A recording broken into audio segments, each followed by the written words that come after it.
The wonders of the deep sea are shadowed by a veil of rolling waves. For centuries, the nature of the seafloor remained a mystery, while humanity could only ponder its secrets. How deep did it go? What landforms, if any, could be found there?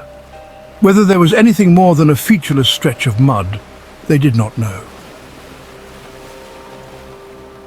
But when early explorers cast their weighted lines over the sterns of boats to measure the depth, they uncovered clues to a far more complex landscape. A world of sprawling ocean plains, yawning chasms eclipsed by the dark of the abyss, and underwater mountains that rose hundreds of thousands of feet from the seafloor, reaching for the surface, the seamounts. In subsequent years, exploration of these profound monuments unveiled a dominion of deep-sea dwellers, a hotspot of life where currents convened, bringing nutrients and creatures from the marine expanse together in one place. Let's dive in and explore the life of the ocean's staggering seamounts. Breaking the flat monotony of the abyssal plains, the underwater mountains emerge from the mud. Those that rise less than 1,000 meters or 3,000 feet above the plains are called abyssal hills, while anything taller is a seamount. And there are at least 100,000 of them, with over half found in the Pacific Ocean near the tectonic plate boundaries. An unsurprising statistic, for seamounts are formed from volcanism, the same process responsible for the formation of many island chains. At mid-ocean ridges, the converging tectonic plates collide at boundaries called subduction zones. One plate is subducted or forced down toward the Earth's molten interior. As it is subducted, the crust melts and becomes magma, which rises through the rock and erupts to form volcanoes and seamounts. In the Pacific, this has led to the formation of the Ring of Fire. More than 450 volcanoes line this path, where the Pacific plate collides with or pulls away from neighboring plates. Many of the seamounts that line the Ring of Fire are located within the boundaries of Monterey Bay National Marine Sanctuary, a wild reserve encompassing 444 kilometers or 276 miles of California's coastline and over 15,500 square kilometers or 6,000 square miles of open ocean. This Serengeti of the sea is home to seamounts that host a breathtaking variety of life.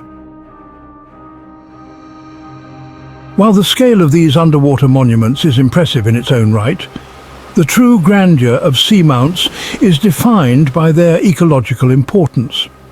With structures for creatures to cling to and settle on, and currents carrying food and nutrients from all throughout the oceans, the abundance, variety and complexity of life at seamounts is breathtaking. Many deep-sea animals are sessile, meaning they attach themselves permanently to rocks to live out their lives. So for the corals and sponges, seamounts provide the sanctuary they need to survive. For this reason, creatures that are sparse and scattered out on the abyssal plain gather on seamounts in vibrant communities. Currents play an important part in creating this ideal haven, washing away sediment to expose the rocks that corals require, while also supplying a copious feast. As they cannot move around to find food, corals and sponges are dependent upon ocean currents to bring this food to them.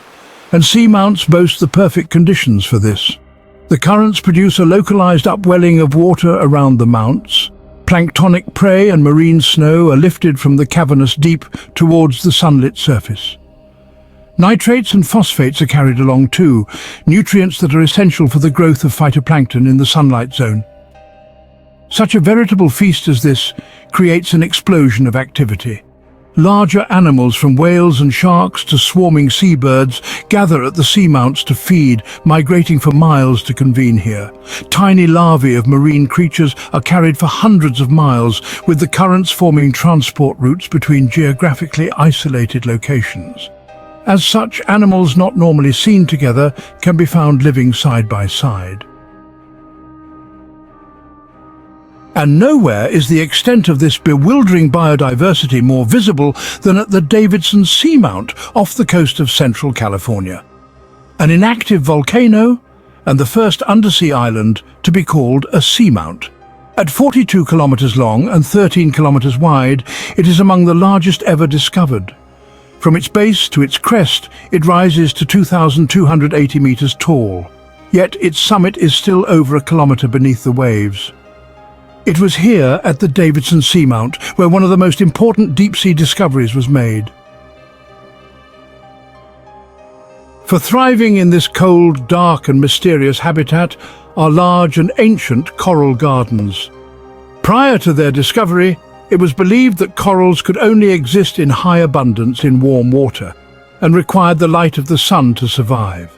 But on the ridges of the seamount, far below the reach of the sun, dense and colourful communities cling to the rocks. This is one of the oldest coral forests, with some individuals rising more than 3 meters high and having lived for over 100 years. Unlike tropical reefs, their survival is due to their resilience to the extremities. As they're not dependent on warm water, they can thrive in waters as cold as -1 degree Celsius and as deep as 3,050 meters below sea level. And instead of obtaining energy from sunlight, they have become scavengers and predators, catching dead organic material or ensnaring plankton with their branching, feathered, fan-shaped structures. Coral communities are not the only gardens found at the depths of Davidson Seamount. Aggregations of thousands of mother octopuses are found nursing their eggs at a location now known as the Octopus Garden. Tucked into rocks near shimmering hydrothermal fluid seeps, they make use of the heated water to incubate their long, white eggs, while protecting them with their 8 arms facing outwards. This sprawling community was discovered as recently as in 2018, the EV Nautilus team made an incredible discovery. They blindly descended 3,000 meters, or 9,800 feet, down the side of a seamount and captured the footage you're seeing now. This goes to show that with less than 0.1% of Pacific seamounts having been explored, there is much that remains to be uncovered. Not all seamounts are formed at the ocean's plate boundaries. In some locations, known as hotspots, plumes of magma rise through the crust at the center of plates and erupt through the seafloor to create chains of seamounts, such as the Hawaiian Islands. The hotspot itself is fixed while the plate is moving. And as it drifts, successive mountains are formed one by one, creating the string of islands that make up Hawaii's island chain. These isolated islands are home to familiar creatures that have transformed themselves in bizarre ways, letting evolution run wild. This process is prominent too in the Galapagos Islands, demonstrating the effects of isolation on communities of life that find themselves secluded from the mainland. Join me in the next video as we explore the life of remote islands and the fascinating ecosystems that form when seamounts rise above the waves.